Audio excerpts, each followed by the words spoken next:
कृपया चैनल को सब्सक्राइब करें। धन्यवाद। तप और त्याग की ये है मिसाल, योगिनी एकादशी करती कमाल। हर सांस में हो नारायण का नाम, अंत समय में मिले परम धाम। राधे राधे हरे कृष्णा प्रिय मित्रों, आप सभी भक्तों को पापों का नाश करने वाली योगिनी एकादशी की हार्दिक शुभकामनाएं। मनुष्य को जीवन के पापों से मुक्त कराने वाली एकादशी तिथि सनातन धर्म में अत्यंत महत्वपूर्ण मानी जाती है और उन सभी एकादशियों में भी योगिनी एकादशी को अत्यंत पुण्यदायी, कल्याणकारी और मोक्षदायिनी माना गया है। यह व्रत केवल उपवास नहीं है, बल्कि यह व्रत साधक के मन, वाणी और कर्म को भगवान विष्णु की शरण में समर्पित करने का एक माध्यम है। यह व्रत सभी पापों का नाश करता है और मन, बुद्धि व चित्त को निर्मल बनाता है। योगिनी एकादशी का व्रत आषाढ़ मास के कृष्ण पक्ष की एकादशी को किया जाता है। इस दिन विशेष रूप से व्रत, पूजा, भगवान विष्णु के नाम का संकीर्तन और दान पुण्य का विशेष महत्व होता है। शास्त्रों में कहा गया है कि इस व्रत को विधिपूर्वक करने से मनुष्य को रोगों से मुक्ति मिलती है, समस्त पाप कटते हैं और अंत में वैकुंठ धाम की प्राप्ति होती है। यह व्रत समस्त मनोरथों की पूर्ति करने वाला और श्रीहरि की कृपा का साक्षात मार्ग माना गया है। तो मित्रों, आज के इस शुभ अवसर पर हम आपको योगिनी एकादशी व्रत की कथाएं सुनाने जा रहे हैं। आशा करते हैं कि आप सभी भक्त कथा को प्रसन्नचित होकर सुनेंगे। तो चलिए मित्रों, भगवान श्री हरि विष्णु के चरण कमलों का स्मरण करते हुए सुनते हैं योगिनी एकादशी व्रत की अत्यंत ही सुंदर कथा। एक समय की बात है जब भगवान श्री कृष्ण और धर्मराज युधिष्ठिर के मध्य अत्यंत महत्वपूर्ण धर्म चर्चा चल रही थी। युधिष्ठिर ने श्रद्धा पूर्वक पूछा, हे मधुसूदन, आपने ज्येष्ठ मास के शुक्ल पक्ष में निर्जला एकादशी का वर्णन विस्तार से किया था। अब कृपया आषाढ़ मास के कृष्ण पक्ष में जो एकादशी आती है उसका महात्म्य और व्रत कथा मुझे विस्तार से बताइए। भगवान श्री कृष्ण मुस्कुराए और बोले, हे राजन, जिस एकादशी की तुम चर्चा कर रहे हो वह अत्यंत पुण्यदायिनी योगिनी एकादशी है। यह एकादशी समस्त पापों का नाश करती है, विशेष रूप से वे पाप जो अनजाने में या मोहवश हुए हों। जो लोग भौतिक विषयों में फंसे हुए हैं, योगिनी एकादशी उनके लिए उद्धार का मार्ग खोलती है। श्री कृष्ण ने कहा, हे धर्मराज, प्राचीन काल में अलकापुरी नामक दिव्य नगरी थी जो धन और वैभव की देवी लक्ष्मी के प्रिय भक्त भगवान कुबेर की राजधानी थी। कुबेर, जिन्हें समस्त देवताओं का कोषाध्यक्ष माना जाता है, भगवान शिव के परम भक्त थे और प्रतिदिन भोलेनाथ की विधिपूर्वक पूजा करते थे।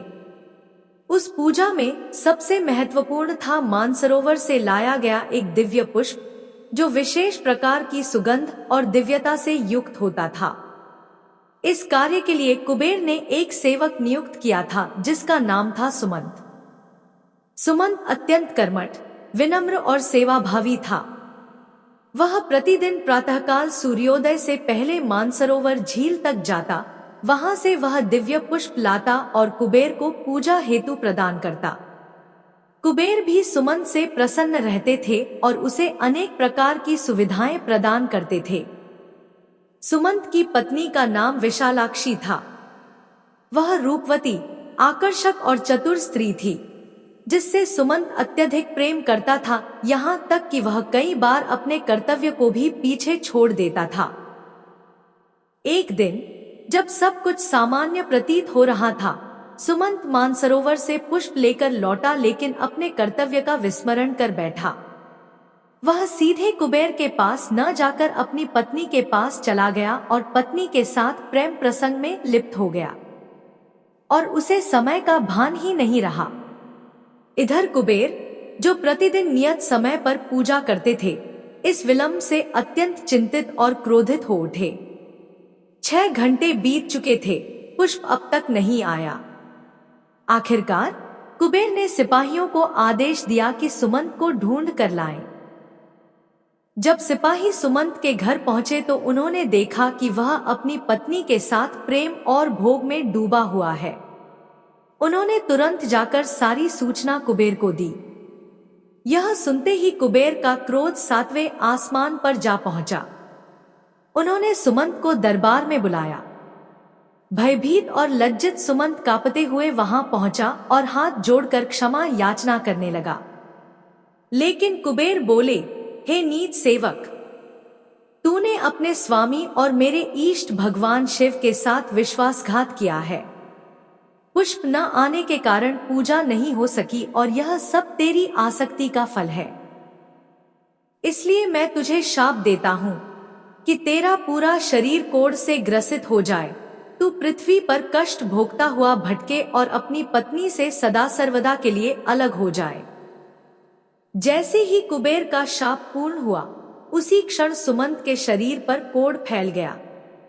उसका सुंदर शरीर कुरूप हो गया, आंखों से आंसू बहने लगे और वह प्रचंड पीड़ा के साथ पृथ्वी पर आ गिरा। राजमहल से बाहर निकाल दिया गया और नगरवासी उसे घृणा की दृष्टि से देखने लगे। वह अनेक वर्षों तक वन वन भटकता रहा, भूख, प्यास और रोग से त्रस्त। किंतु उसके भीतर कहीं न कहीं भक्ति की वह चिंगारी जीवित थी, जो उसे प्रतिदिन भगवान शिव का नाम लेने को प्रेरित करती थी। कई वर्ष बीत गए। एक दिन वह हिमालय के समीप एक पर्वतीय गुफा में पहुंचा, जहां महान तपस्वी ऋषि मार्कंडेय तपस्या कर रहे थे। सुमंत ने कातर दृष्टि से ऋषि को देखा और गिरते हुए उनके चरणों में साष्टांग दंडवत किया। ऋषि ने आंखें खोली और करुणा भरी दृष्टि से सुमंत को देखा। वे बोले, वत्स, तुम कौन हो? तुम्हारा शरीर रोग से पीड़ित है और आत्मा क्लांत लग रही है। अपनी व्यथा कहो। तब सुमंत ने पूरे भाव और आंसुओं के साथ अपनी जीवन कथा सुनाई, सेवा, अपराध, शाप और उसकी अब की स्थिति। ऋषि मार्कंडेय ने शांत भाव से उसकी बात सुनी और बोले, पुत्र, तुमने अतीत में अवश्य अपराध किया है, परंतु तुमने भगवान शिव की सेवा की थी, वही तुम्हें उद्धार देंगे। इस बार आषाढ़ मास के कृष्ण पक्ष की जो एकादशी आएगी, वह योगिनी एकादशी कहलाएगी।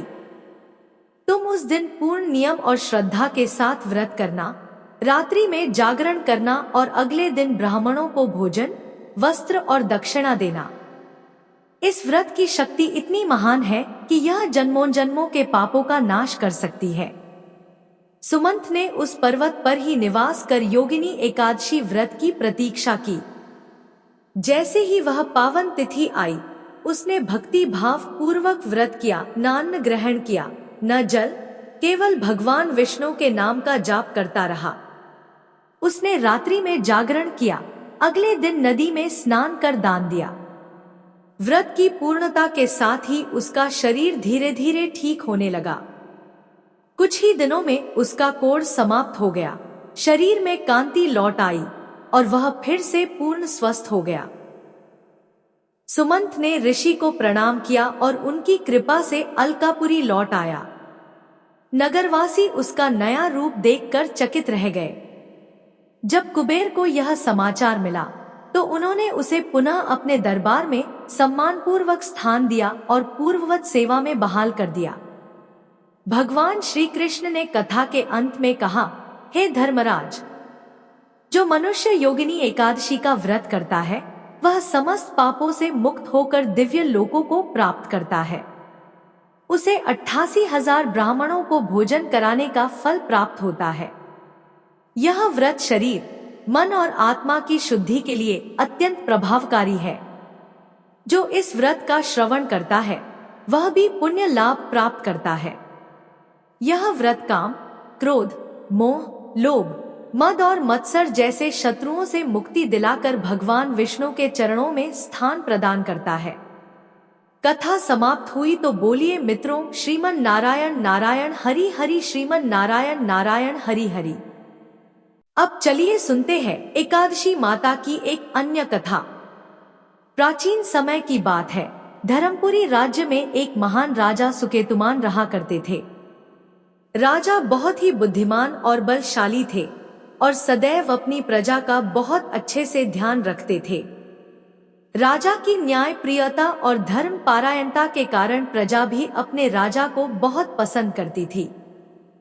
राजा की 2 बेटियां थीं और सुकेतुमान अपनी दोनों बेटियों से बहुत अधिक प्रेम करते थे।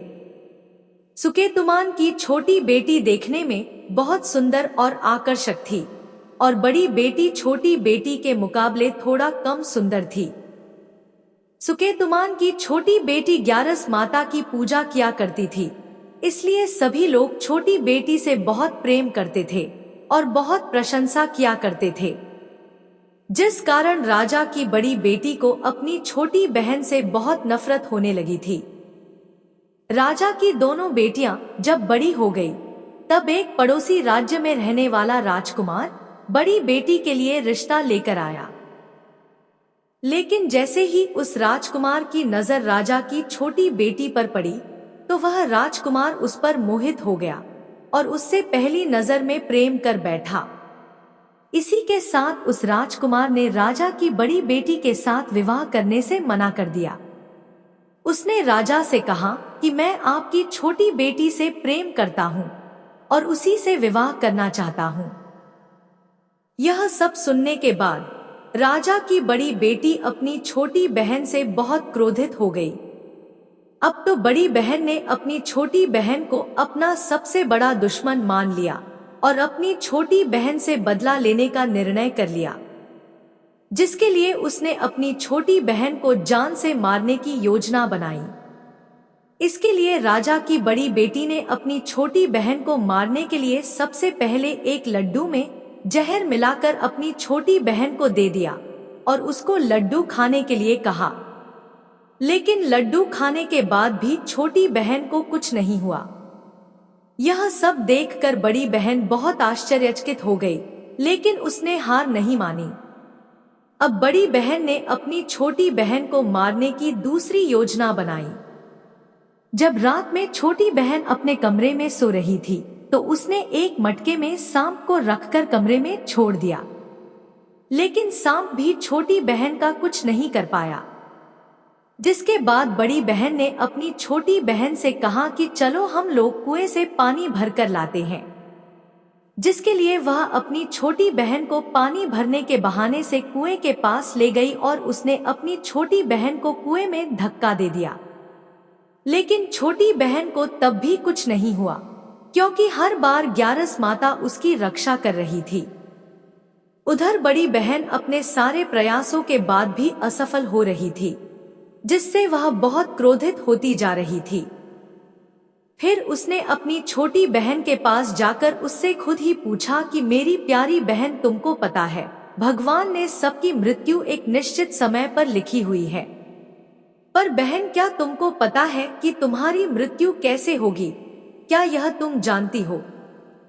तब छोटी बहन ने अपनी बड़ी बहन को बताया कि हाँ दीदी, मैं तो जानती हूँ मेरी मृत्यु कैसे होगी।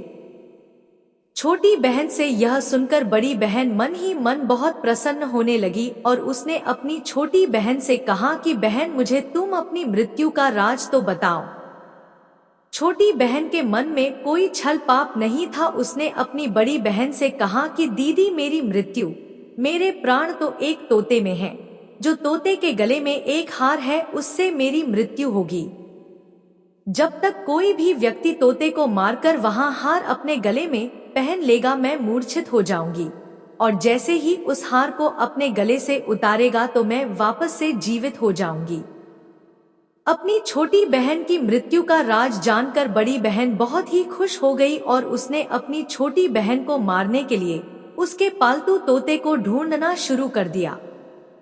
छोटी बहन को इस बात का आभास हो गया था कि कोई उसकी जान लेना चाहता है, जिसके लिए वह अपने पिताजी के पास गई और उसने अपने पिताजी से कहा कि पिताजी, मेरी मृत्यु के बाद मुझे जलाइएगा मत, बल्कि आप मुझे अपनी पुरानी वाली हवेली में एक पलंग में लिटाकर छोड़ दीजिएगा। अपनी छोटी लड़की की यह बात सुनकर राजा बहुत आश्चर्यचकित हो गए। राजा ने अपनी छोटी बेटी से पूछा, बेटी तुम यह सब क्या कह रही हो? तब राजा की छोटी बेटी ने कहा, पिताजी समय किसी के लिए नहीं रुका है, किसे कब क्या हो जाए किसी को कुछ पता नहीं है। और फिर राजा ने अपनी छोटी बेटी से कहा कि तुम ऐसी बातें क्यों कर रही हो? 2-3 दिन में तो तुम्हारा विवाह है। लेकिन छोटी बेटी ने अपने पिताजी को ऐसा करने पर मजबूर कर दिया और उनसे वचन ले लिया। राजा ने भी अपनी छोटी बेटी की बात स्वीकार कर ली और 2-3 दिनों के बाद जब शादी का समय आया तब राजकुमार बारात लेकर राजा के घर पर आया और राजकुमार और राजा की छोटी बेटी का विवाह शुरू हो गया। जैसे ही राजा की छोटी बेटी राजकुमार के साथ फेरे लेना शुरू करती है तो उसकी बड़ी बहन अपनी छोटी बहन के कमरे में जाकर उसके तोते को पकड़ लेती है और उसको जान से मार देती है और तोते की गले में जो था उसको अपने गले में धारण कर लेती है। जैसे ही बड़ी बहन उस हार को अपने गले में धारण करती है तो उधर छोटी बहन 3.5 ही फेरे ले पाती है और वहीं पर बेहोश होकर गिर जाती है। जिसके बाद राजा ने बड़े बड़े हकीमों को बुलवाया और अपनी छोटी बेटी का इलाज करने के लिए कहा। राजा की बात सुनकर वैद्य ने छोटी बेटी को जब जांच किया तो राजा को बताया कि आपकी छोटी बेटी ना तो जीवित है और न ही मरी हुई है। मैं ऐसा पहली बार देख रहा हूँ। राजा ने वैद्य और हकीम को यह बात बाहर बताने से मना कर दिया और उनको कहा कि अगर तुमने यह बात किसी को बाहर बताई तो हम तुम्हें फांसी दे देंगे। राजा ने अपनी छोटी बेटी को पुराने महल में जाकर एक पलंग पर लेटा दिया और वहां पर कुछ सैनिकों को तैनात कर दिया और वापस अपने महल पर आ गया। राजा की बड़ी बेटी अपने पिताजी के पास आई और कहने लगी कि पिताजी, अगर यह शादी संपन्न नहीं हुई तो आपकी इज्जत का क्या होगा? आप कहें तो मैं आपकी इज्जत बचाने के लिए राजकुमार से शादी करने के लिए तैयार हूँ। जिसके बाद राजा ने अपनी बड़ी बेटी की बात मान ली और राजा ने बड़ी बेटी को छोटी बेटी के कपड़े पहनाकर मंडप पर भेज दिया। लेकिन राजकुमार यह जान गया कि यह राजा की छोटी बेटी नहीं है बल्कि यह राजा की बड़ी बेटी है। लेकिन जब राजकुमार ने शादी करने से मना किया तो सभी लोगों ने राजकुमार को विवश करके राजा की बड़ी बेटी से बचे हुए फेरों को संपन्न करा दिया और विवाह करवा दिया। जिसके बाद राजकुमार राजा की बड़ी बेटी को अपने महल ले गया। राजकुमार राजा की बड़ी बेटी से ना तो बात करता था, ना ही उसको पसंद करता था और न ही उसके आसपास भटकता था। अब राजकुमार ने यह फैसला लिया था कि वह अपनी प्रेमिका को ढूंढ कर रहेगा और यह जानकर रहेगा कि उसके साथ हुआ क्या है। एक दिन राजकुमार अपने घोड़े पर सवार होकर राजा के पुराने महल के पास पहुंच गया, जहां पर उसने कुछ सैनिकों को देखा। महल के पास पहुंचकर राजकुमार ने जब महल को ध्यान से देखा तो वह समझ गया कि यह तो हमारे ससुर जी का ही महल है। तब राजकुमार ने सैनिकों से पूछा, तुम लोग यहाँ क्या कर रहे हो और इस महल के अंदर उस पलंग में कौन लेटा हुआ है? जिसके बाद सैनिकों ने बताया कि यहाँ पर राजा की छोटी बेटी बहुत समय से सोई हुई है। यह सब सुनकर राजकुमार बहुत प्रसन्न हो गया और वह तुरंत अपनी प्रेमिका के पास पहुंच गया और उसकी सेवा करने लगा। जैसे ही रात हुई तो राजा की छोटी बेटी उठकर खड़ी हो गई। राजकुमार यह देखकर बहुत खुश हो गया। उसने अपनी प्रेमिका से पूछा कि तुम यहाँ क्या कर रही हो? तुम मेरे साथ मेरे घर चलो। राजा की छोटी बेटी ने राजकुमार को सारी बातें बता दी कि मेरी जान एक तोते में बसी थी और मैंने यह बात सिर्फ अपनी बड़ी बहन को बताई थी और मुझे पता है कि उसने ही मुझे मारने का प्रयास किया है। उसके पास एक हार है जिसको वह सुबह पहन लेती है और रात को उतार देती है। जब तक वह हार को पहन कर रहती है तब तक मैं मूर्छित रहती हूँ और जैसे ही वह इस हार को उतार देती है तो मैं जीवित हो जाती हूँ।